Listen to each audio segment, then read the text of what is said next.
Guys, I found a niche in the market, revision videos.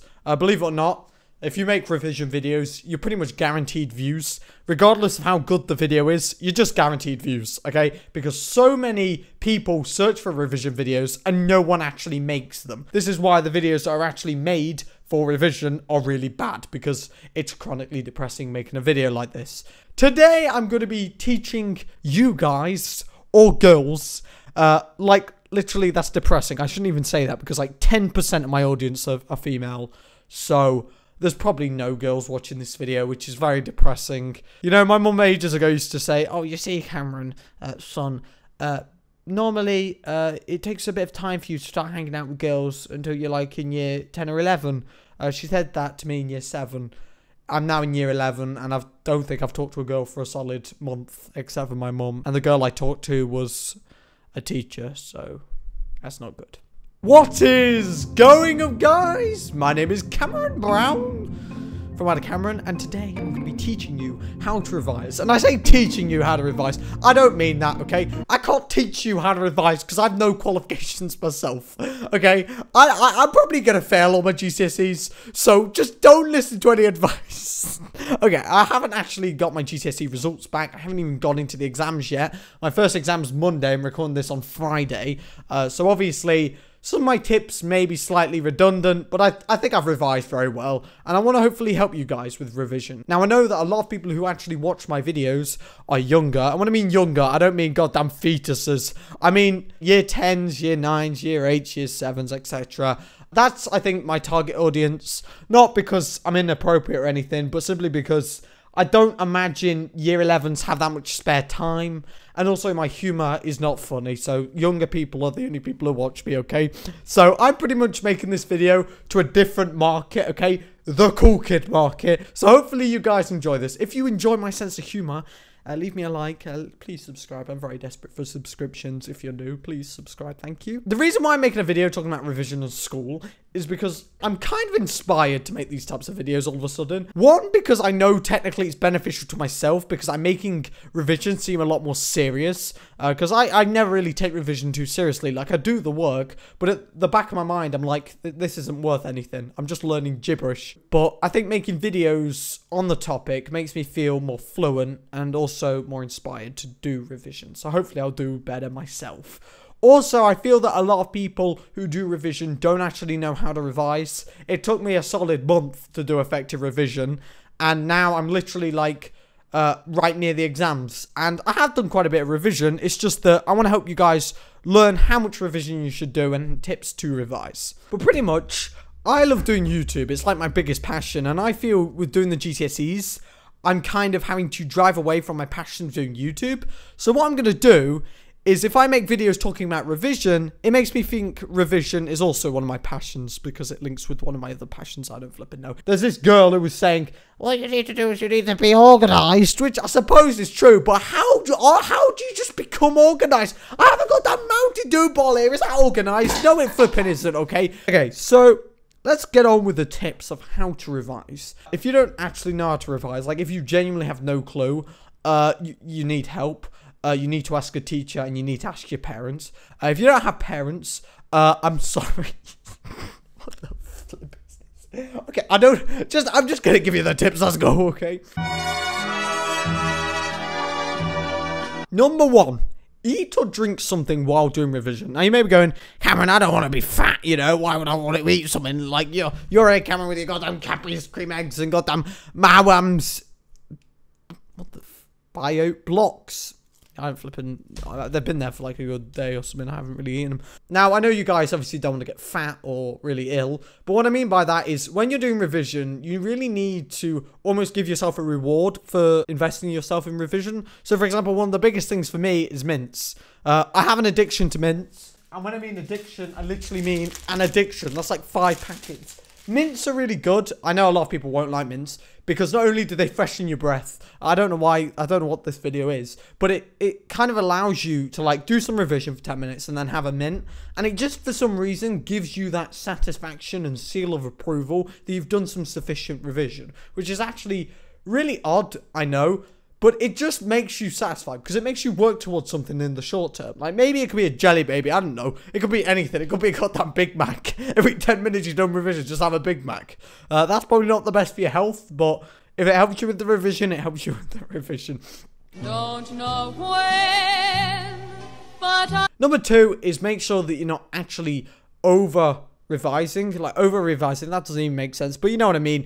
You can't be like reading a book for 3 hours. That's not going to help. I'm definitely someone who does this. I read a revision book, for example, biology or something, and I'll read it for like 2 hours. Now, you may be going, Cameron, wow, you did 2 hours of revision in one go. I'm proud of you, lad. It's not that efficient because when you just read something, you're not really remembering it.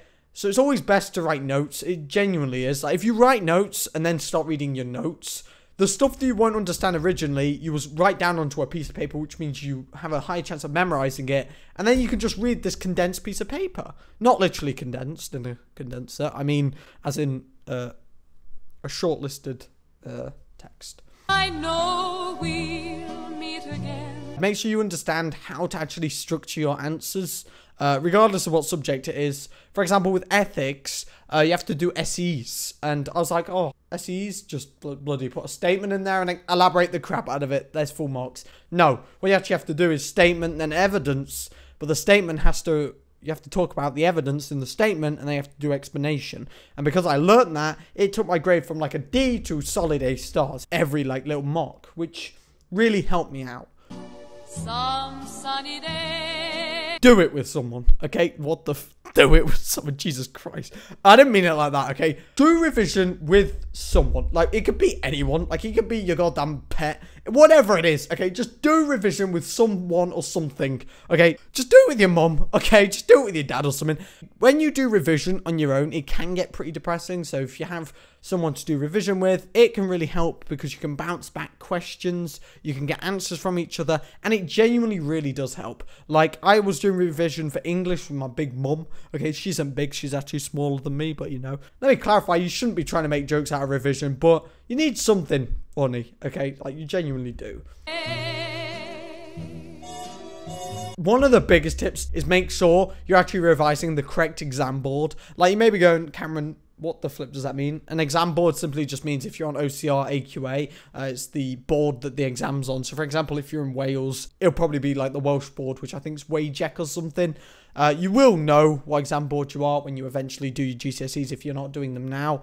But if you know what your exam board is, you'll just be able to revise the relevant stuff. One of the best things with revision guides, and I do slam them quite a bit, is that it gives you all the information you need to know for that specific exam board.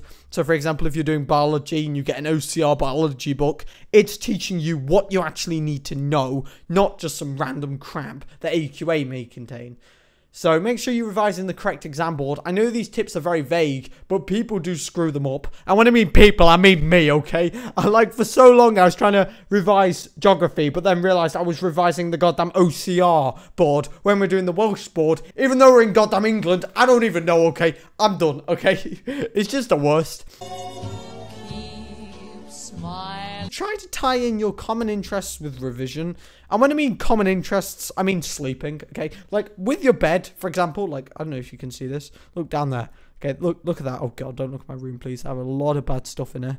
No dildos, I promise. Right. Okay, shut up. Okay, so that there is my ethics. There are all my ethics quotes that I need to memorize. And pretty much when I'm asleep or when I'm going to sleep, which takes me surprisingly quite a bit of time, saying I'm a little bit stressed out, doing revision, I can be reading the quotes and doing revision when I'm doing something that I enjoy, which is trying to get to sleep, which I don't really enjoy. But if you're trying to learn quotes for ethics, for example, and you're playing football, you know, you could just write the quote on your football. I don't flip it, no.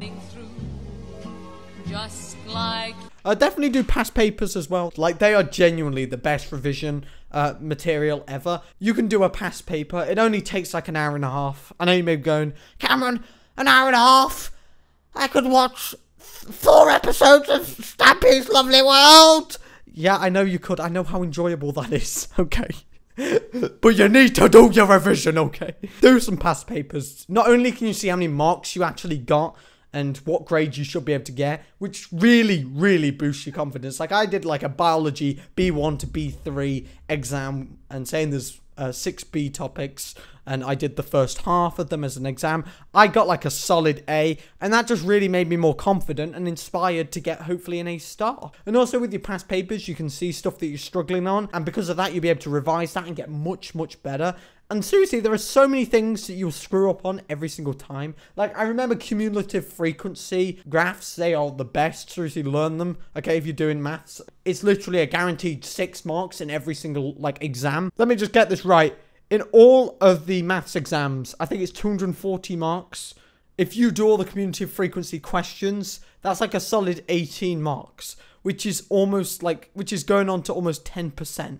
Okay, just for learning one topic that literally takes you 10 minutes to learn. Anyway, guys, good luck in your exams if you're doing them. It doesn't matter if you're doing GCSEs or if you're just doing normal exams. But good luck. If you enjoyed this video, be sure to leave a like and also subscribe if you're new today. Thank you for watching, and I'll be seeing you guys later. Good luck. Goodbye. I don't even know.